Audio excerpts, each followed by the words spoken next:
Hey, everybody. Hope and pray that you're doing well today as we come to our word from the Word. And today that word is answer. Answer. Now, yesterday, Leviticus chapter 1, we looked at the burnt offerings, and you can see that all of these offerings are an act of worship, but one really yesterday talking about that being accepted.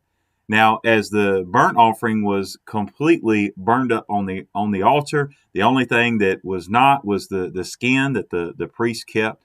Then today you're going to see something different with the grain offering. So this is the reason it's an answer is because it's what do we do as a response to him accepting the burnt offering.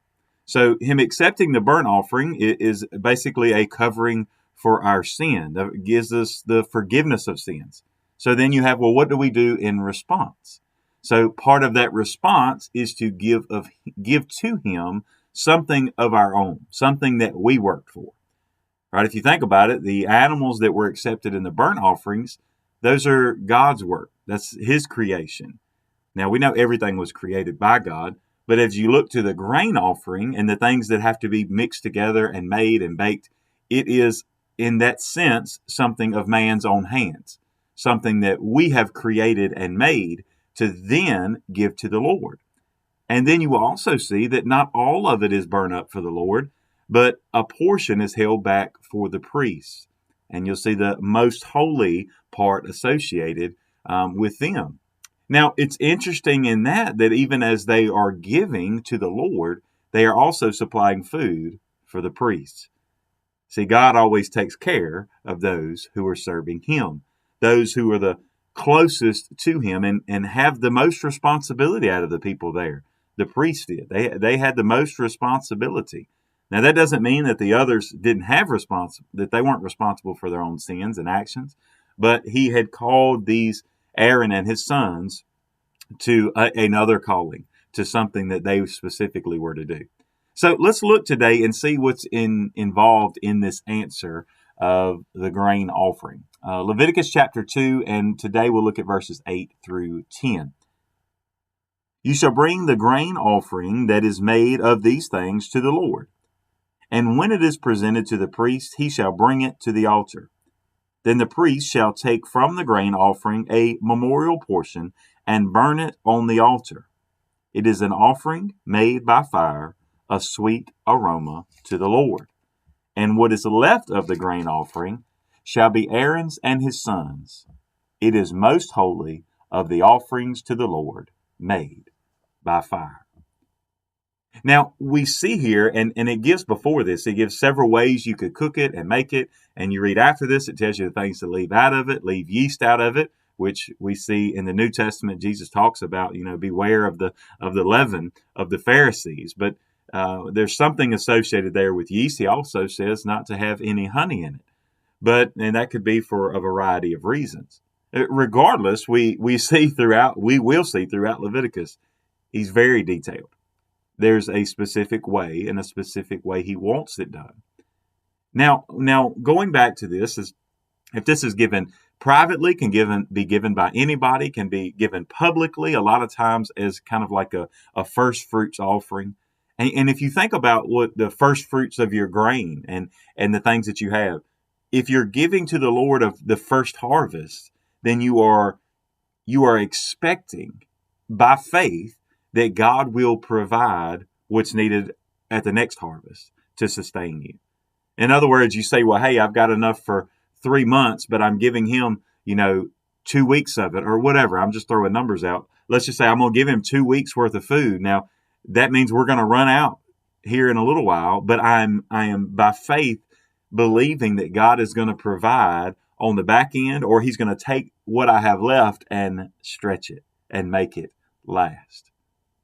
Just a side note, we know that he does this often in our own bank accounts and our own giving.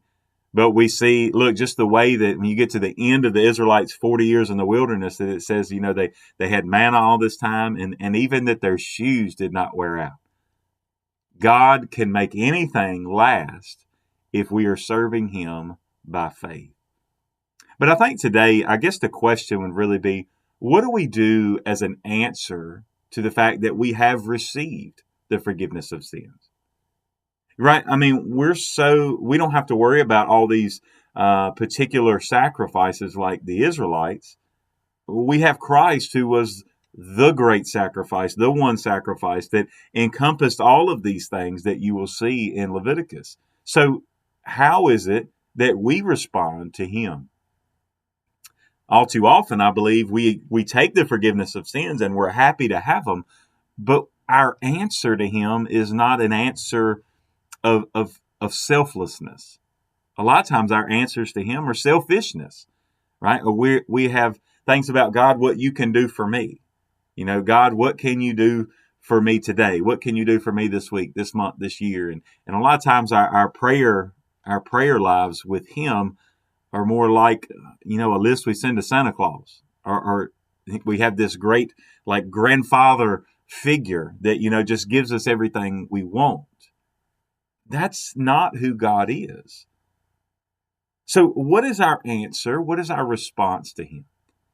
And I think we could take something from even this grain offering. What is it that we are making with our own hands to give back to the Lord? What is it that we are taking of our own money, our own possessions, our own time and energy?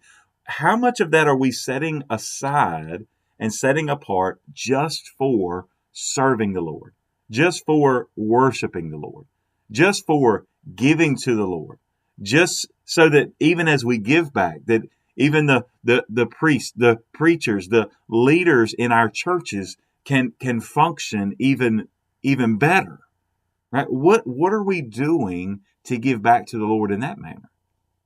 Because we know a lot of times, right? There's a lot of giving, but then it's a lot of dictating also. And I'm not talking about here at our church, even though it happens everywhere, right? Some people give with the attitude of, I'll give, but then I want to dictate where every single thing goes. I'm not saying they shouldn't have a part in that, but let's be honest. If we're giving to God, shouldn't we allow God to choose where it goes? Think about that. These people, as they're giving back to God, they don't get anything back. Now, you'll see in some of these other offerings that the worshiper, the one giving, actually does get to receive a portion. But the burnt offering, they get nothing back. The grain offering, they get nothing back. They are just giving of themselves, one, for the forgiveness of sins, and two, just because they have received the forgiveness of sins, just to praise God and bless the name of the Lord. Today, will you just give as an answer, as a response? Not give out of obligation because you feel like, oh man, I feel like he's twisting my arm to give to the Lord. Give out of declaration of your dependence on God. Give out of the fact that you understand that you don't deserve the forgiveness of sins and you don't deserve what you've been blessed with, but because you have been blessed with it, you're willing to give back to the Lord. Today, let our answer to God be a selfless gift of ourselves, whatever that may be for you. I pray that the Spirit would lean on you, and I pray that the Spirit would fill you to give as the Lord leads to whatever He's called you to give it to. Today, what will be your answer for the atonement and forgiveness of sins? God bless you, and I pray you have a great day.